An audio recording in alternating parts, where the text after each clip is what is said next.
Hey, welcome back. This is our session 6 reading of the Powerhouse Mastermind Text to Think and Grow Rich, pages 73 through 83. Let's get started. Imagination, the workshop of the mind, the fifth step towards riches. The imagination is literally the workshop wherein are fashioned all plans created by man. The impulse to desire is given shape, form, and action through the aid of the imaginative faculty of the mind. It has been said that man can create anything he can imagine. At every step, one may come in contact with the stimuli which develops the imagination. Through the aid of his imaginative faculty, man has discovered and harnessed more of nature's forces during the past 50 years than during the entire history of the human race previous to this time. He has conquered the air so completely that the birds are a poor match for him in flying. He has harnessed the ether and made it serve as a means of instantaneous communication with any part of the world. He has analyzed and weighed the sun at a distance of millions of miles and has determined through the aid of his imagination the elements of which it consists. He has discovered that his own brain is both a broadcasting and a receiving station for the vibration of thought, and he is beginning now to learn how to make practical use of this discovery. He has increased the speed of locomotion until he may travel at a speed more than 300 miles an hour. The time may soon come when a man may have breakfast in New York and lunch in San Francisco. Man's only limitation, within reason, lies in his development and use of his imagination. He has not yet reached the apex of development in the use of his imaginative faculty. He has merely discovered that he has an imagination and has commenced to use it in a very elementary way. There are two forms of imagination. The imaginative faculty functions in two ways. One is known as synthetic imagination, and the other as creative imagination. Synthetic imagination. Through this faculty, one may arrange old concepts, ideas, or plans into new combinations. This faculty creates nothing new. It merely works with the material of experience, education, and observation with which it is fed.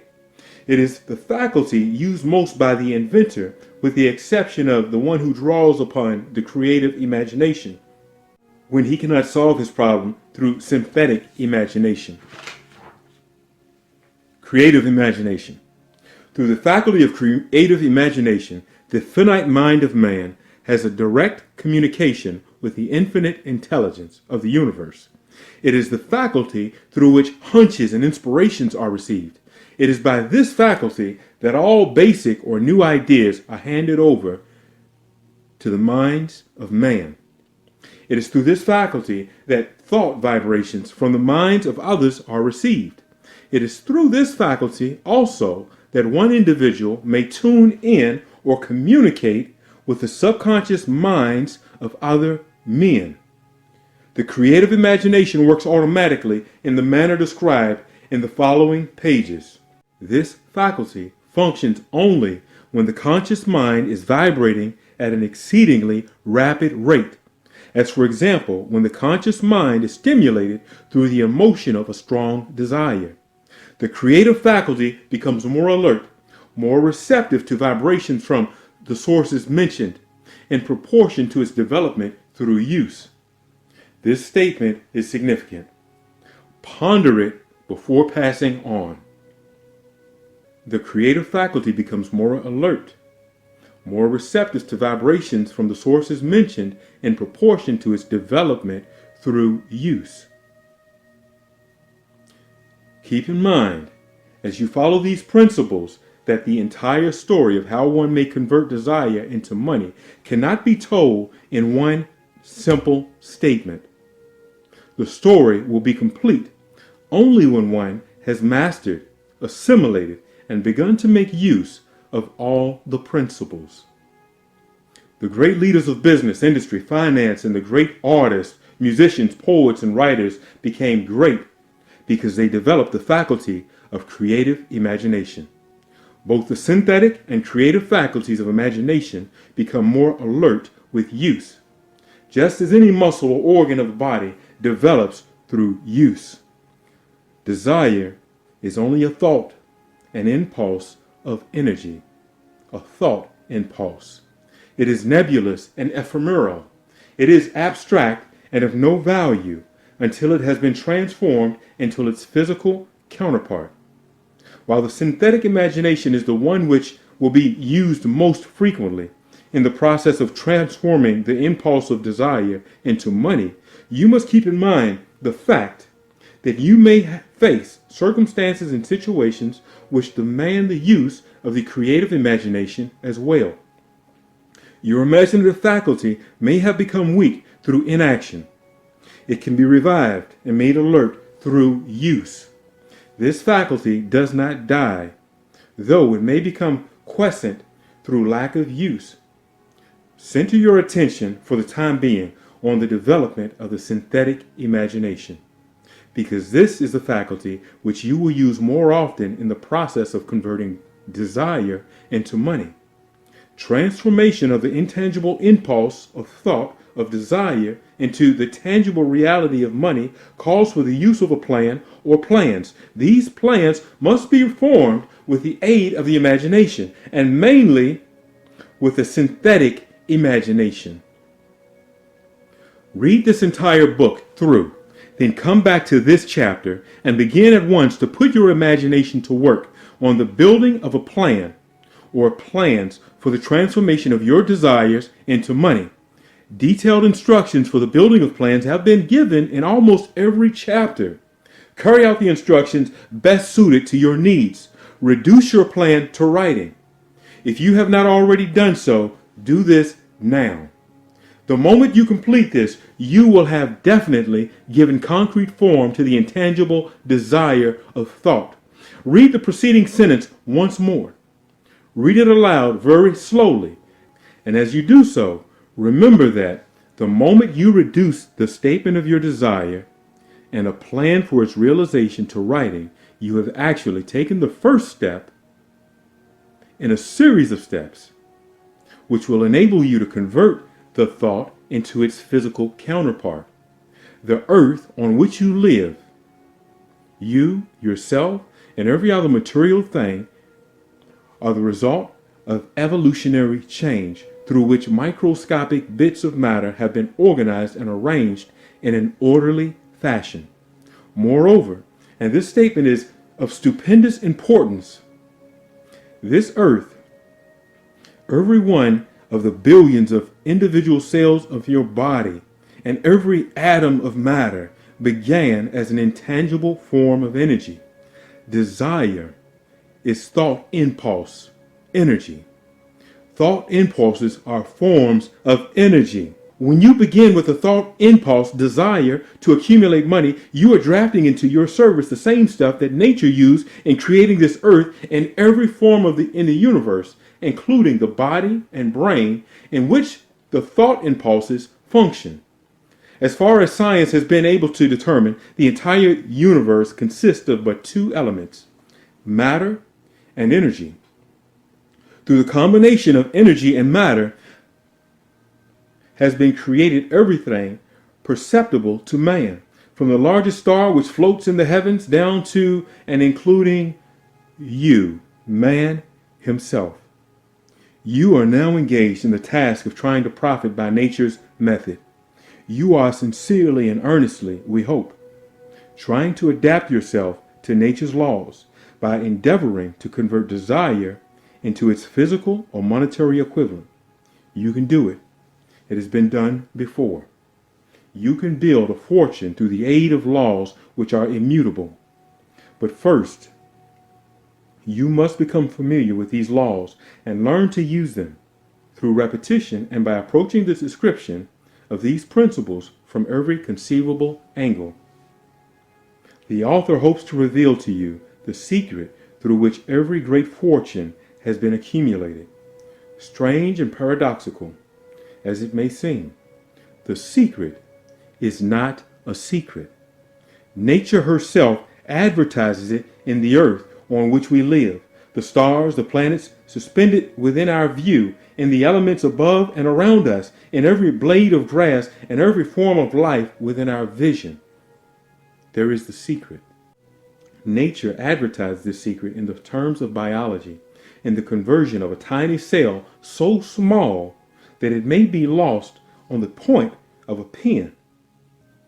But it is yet converted into the human being now reading this line. The conversion of desire into its physical equivalent is certainly no more miraculous. Do not become discouraged if you do not fully comprehend all that has been stated, unless you have long been a student of the mind. It is not to be expected that you will assimilate all that is in this chapter upon your first reading. But you will, in time, make good progress. The principles which follow will open the way for understanding of imagination. Assimilate that which you understand as you read this philosophy for the first time. Then, when you read it, reread it, and study it, you will discover that something has happened to clarify it and give you a broader understanding of the whole. Above all, do not stop nor hesitate in your study of these principles until you have read this book at least 3 times. For then you will not want to stop. How to make practical use of imagination. Ideas are the beginning points of all fortunes. I repeat, ideas are the beginning points of all fortunes. Ideas are products of the imagination. Let us examine a few well-known ideas which have yielded huge fortunes, with the hope that these illustrations will convey definite information concerning the method by which imagination may be used in accumulating riches. The magic kettle.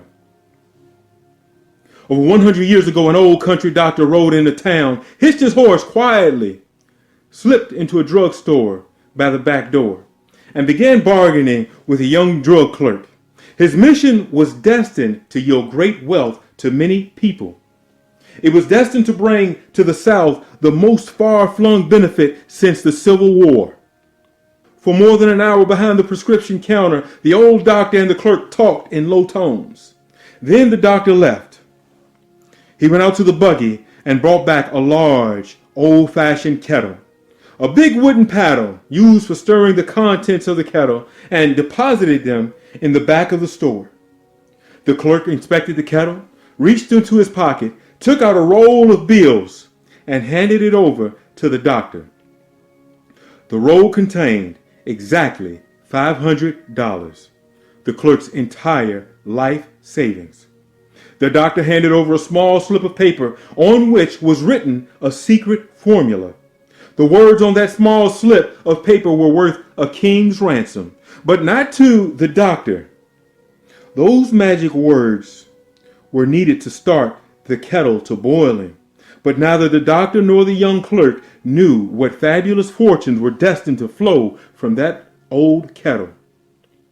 The old doctor was glad to sell the outfit for $500. The money would pay off his debts and give him freedom of mind. The clerk was taking a big chance, a huge risk, by staking his entire life savings on a mere scrap of paper and an old kettle.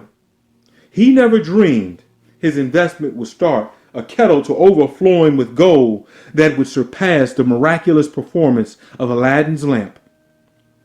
What the clerk purchased was an idea.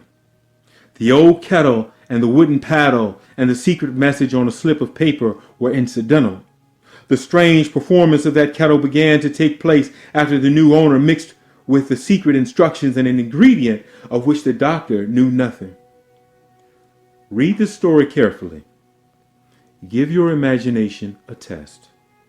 See if you can discover what it was that the young man added to the secret message, which caused the kettle to overflow with gold.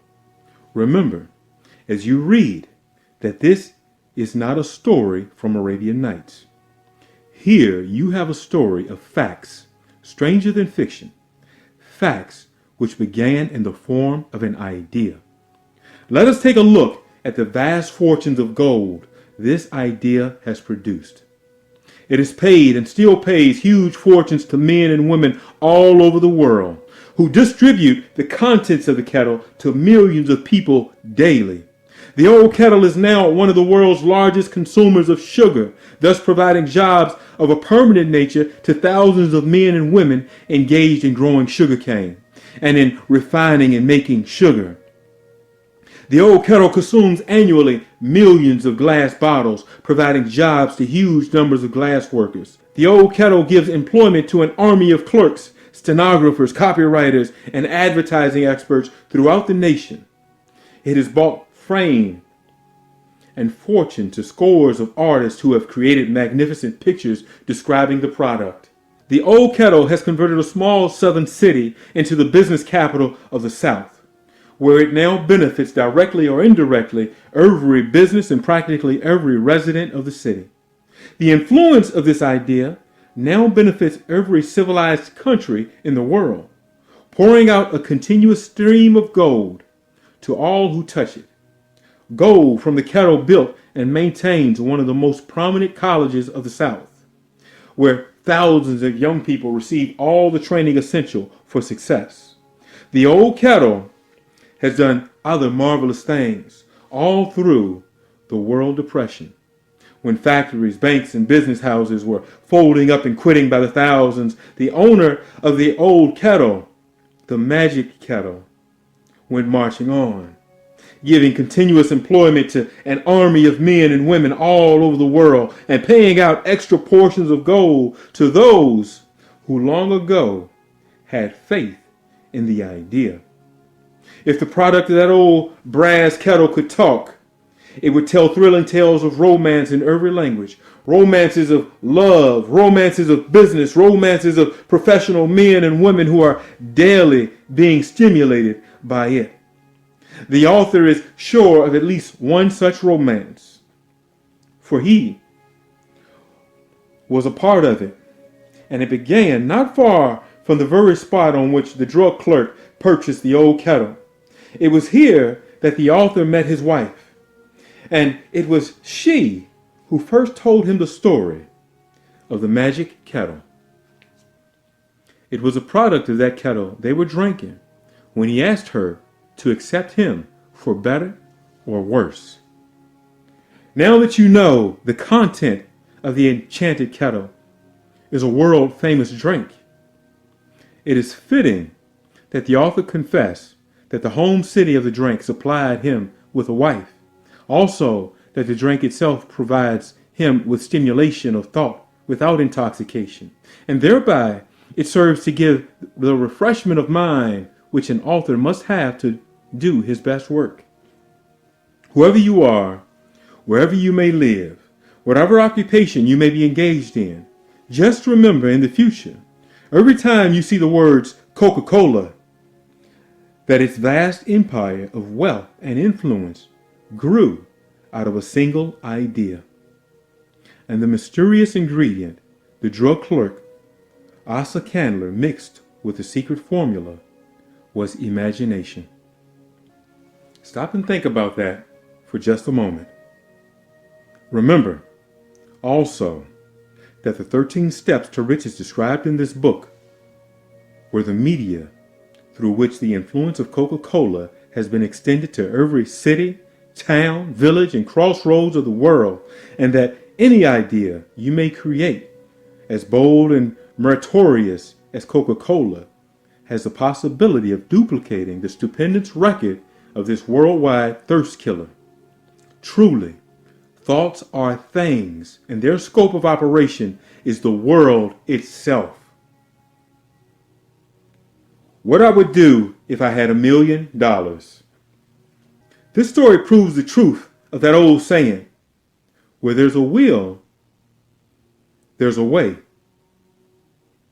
It was told to me by the beloved educator and clergyman, the late Frank W. Gonzalez, who began his preaching career in the Stockyards region of South Chicago.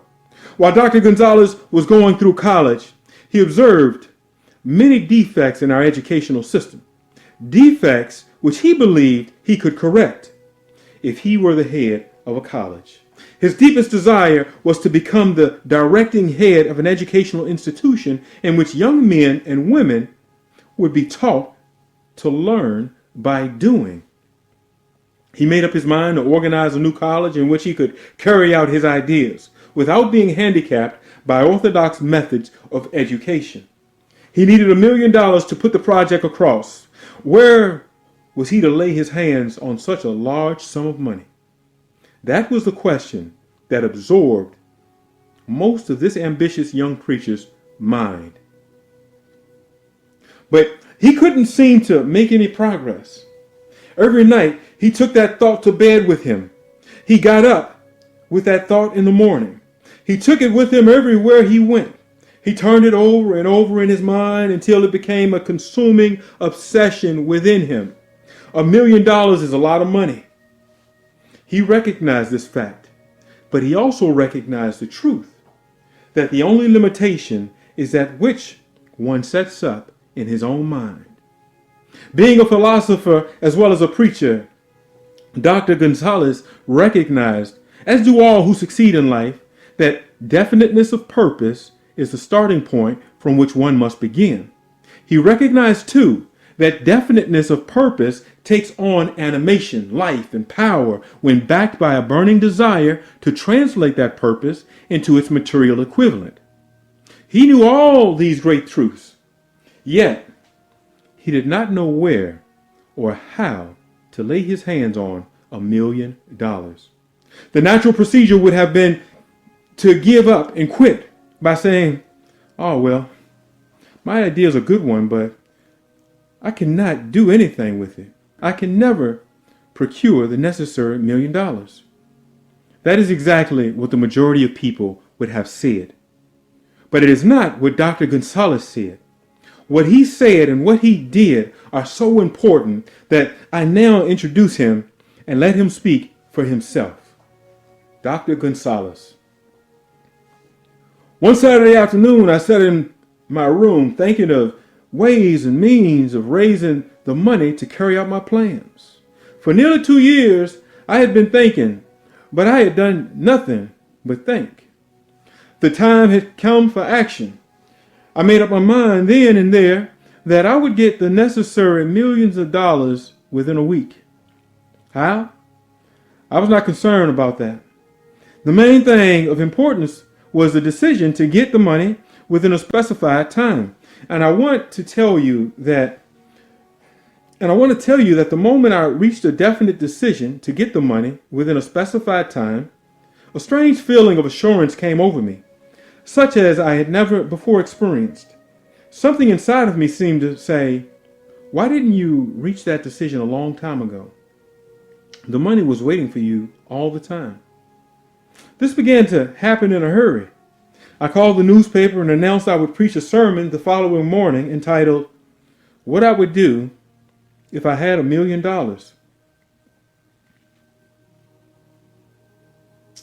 I went to work on the sermon immediately. But I must tell you, frankly, the task was not difficult, but because I had been preparing that sermon for almost 2 years, the spirit back of it was a part of me. Long before midnight, I had finished writing the sermon. I went to bed and slept with a feeling of confidence, for I could see myself already in possession of the $1 million. Next morning, I rose early, went into the bathroom, read the sermon, and knelt on my knees and asked that my sermon might come to the attention of someone who would supply the needed money. While I was praying, I again had that feeling of assurance that the money would be forthcoming. In my excitement, I walked out without my sermon and did not discover the oversight until I was in my pulpit and about ready to begin delivering the sermon. So it was too late to go back for my notes. And what a blessing that I couldn't go back. Instead, my own subconscious mind yielded the material I needed. When I arose to begin my sermon, I closed my eyes and spoke with all my heart and soul of my dreams. I not only talked to my audience, but I talked also to God. I told them what I would do with $1 million if that amount were placed in my hands. I described the plan I had in mind for organizing a great educational institution where young people would learn to do practical things and at the same time develop their minds. When I finished and sat down, a man slowly arose from his seat about 3 rows from the rear and made his way toward the pulpit. I wondered what he was going to do. He came into the pulpit, extended his hand and said, "Reverend, I liked your sermon. I believe you could do everything you said you would if you had $1 million. To prove that, I believe in your sermon. If you will come to my office tomorrow morning, I will give you the $1 million. My name is Philip D. Armour." Young Gonzalez went to Mr. Armour's office and the $1 million was presented to him. With the money, he founded the Armour Institute of Technology. That is more money than the majority of preachers ever see in an entire lifetime. Yet, the thought impulse back of the money was created in the young preacher's mind in a fraction of a minute. The necessary $1 million came as a result of an idea. Back of the idea was a desire which young Gonzalez had been nursing in his mind for almost 2 years. Observe this important fact. He got the money within 36 hours after he reached a definite decision in his own mind to get it and decided upon a definite plan to get it.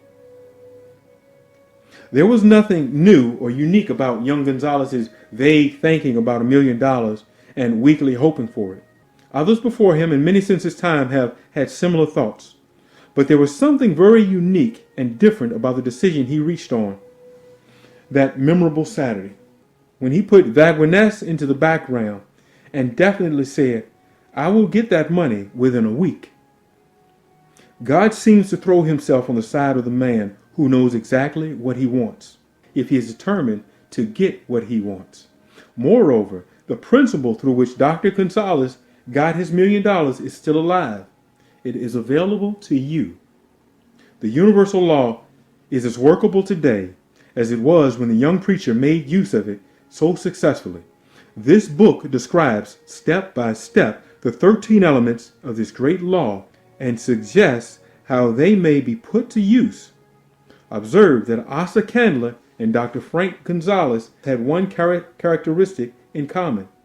Both knew the astounding truth that ideas can be transmuted into cash through the power of definite purpose plus definite plans.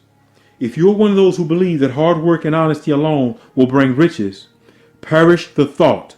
It's not true. Riches, when they come in huge quantities, are never the result of hard work alone. Riches come, if they come at all, in response to definite demands based upon the application of definite principles and not by chance or luck. Generally speaking, an idea is an impulse of thought that impels action by an appeal to the imagination. All master salesmen know that ideas can be sold where merchandise cannot. Ordinary salesmen do not know this. That is why they are ordinary. A publisher of books which sells for a nickel made a discovery that should be worth much to publishers generally. He learned that many people buy titles and not content of books. By merely changing the name of one book that was not moving, his sales on that book jumped upward more than 1 million copies. The inside of the book was not changed in any way. He merely ripped off the cover bearing the title that did not sell and put on a new cover with a title that had box office value. That, as simple as it may seem, was an idea. It was imagination. There is no standard price on ideas. The creator of ideas makes his own price, and if he is smart, he gets it. The moving picture industry created a whole flock of millionaires. Most of them were men who couldn't create ideas, but they had the imagination to recognize ideas when they saw them. The next flock of millionaires will grow out of the radio business. which is new and not overburdened with men of keen imagination. The money will be made by those who discover or create new and more meritorious radio programs and have the imagination to recognize merit and to give their radio listeners and clients a chance to profit by it. The sponsor, that unfortunate victim who now pays the cost of all radio entertainment, soon will become idea conscious and demand something for his money. The man who beats the sponsor to the draw and supplies programs that render useful service is the man who will become rich in this new industry.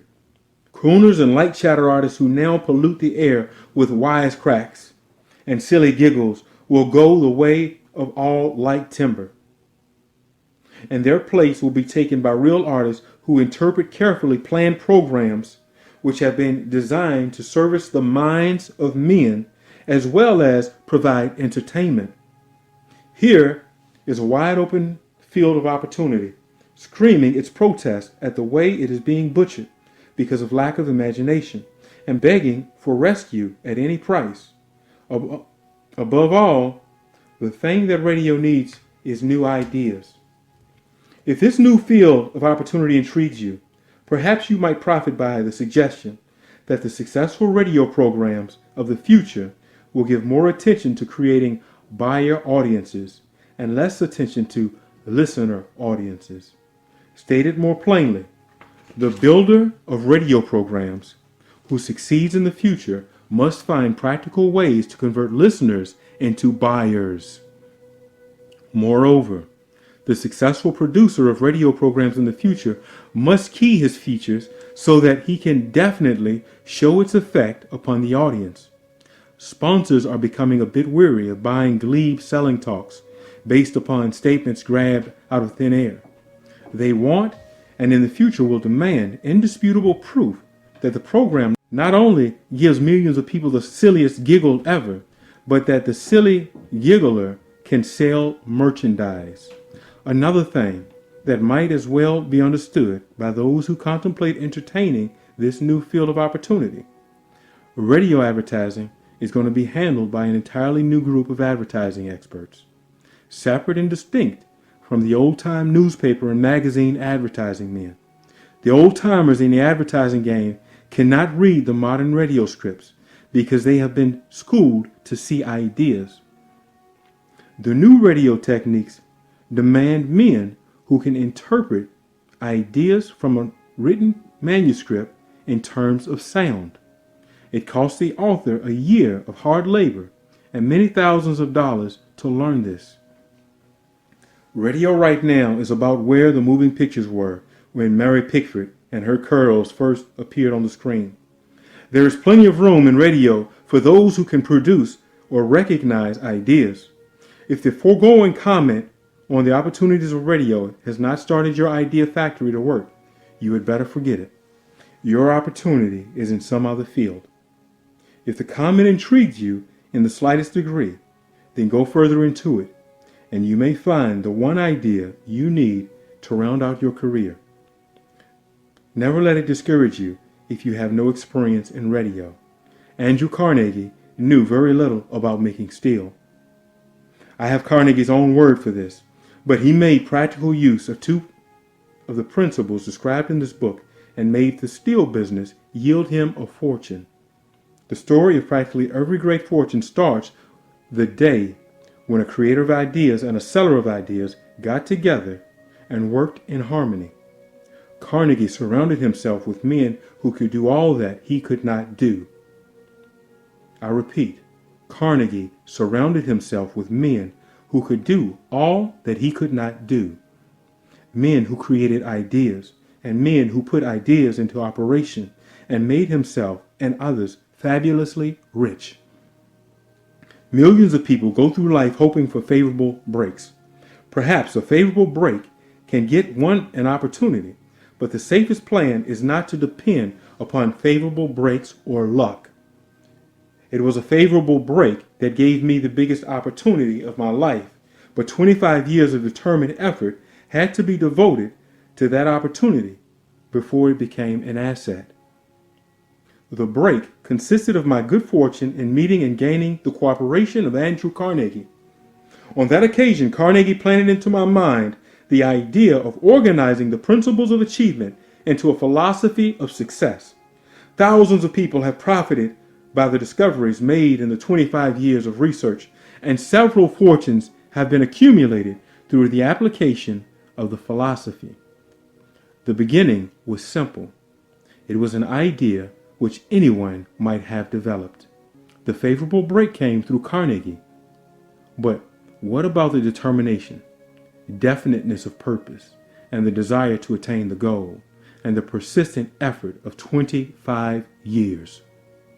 It was no ordinary desire that survived disappointment, discouragement, temporary defeat, criticism, and the constant reminding of waste of time. It was a burning desire, an obsession. When the idea was first planted in my mind by Mr. Carnegie, it was coaxed, nursed, and enticed to remain alive. Gradually, the idea became a giant under his own power, and it coaxed, nursed, and drove me. Ideas are like that. First, you give life and action and guidance to ideas. Then they take on power of their own and sweep aside all opposition. Ideas are intangible forces, but they have more power than the physical brain that gives birth to them. They have the power to live on after the brain that creates them has returned to dust. For example, take the power of Christianity that began with a simple idea born in the brain of Christ. Its chief tenet was, do unto others as you would have others do unto you. Christ has gone back to the source from whence he had came, but his idea lives on. His idea goes marching on. Someday it may grow up and come into its own. Then it will have fulfilled Christ's deepest desire. The idea has been developing only 2,000 years. Give it time. Success requires no explanations. Failure permits no alibis. So that completes today's reading. Hey, if you still need a copy of the book, go ahead over to www.powerhousemotivations.com/Success University. Get yourself a copy of the book. It's on sale for you right now. It's on sale. Get the PDF version. That way you don't have to wait. You can get the PDF version. You can print out the pages as you need. Hey, what I like to do is I print it out, punch some holes in it, and put it into a 3-ring binder. That way I can keep it. The pages are nice and large. I can write on the pages, take notes on the pages, and I'd recommend you go ahead and do the same thing. Go ahead over there right now to successuniversity.com. That's powerhousemotivations.com/Success University. That completes today's reading. So you can go ahead and turn this one off. Go ahead to the next video. The next video is available on the website. You got the link to it. If you're still looking for a link, you should be able to get to it at powerhousemotivations.com/The People's Coach. Again, that's powerhousemotivations.com/The People's Coach. If you're in the coaching program, then we'll make sure you have a link. If not, go ahead and get that. Go over there, get the book, and I'll see you on the next video. Let's read that together. If you're busy, I'll read it for you. Don't worry, you can listen to it as you go. I've got you covered. Talk to you later.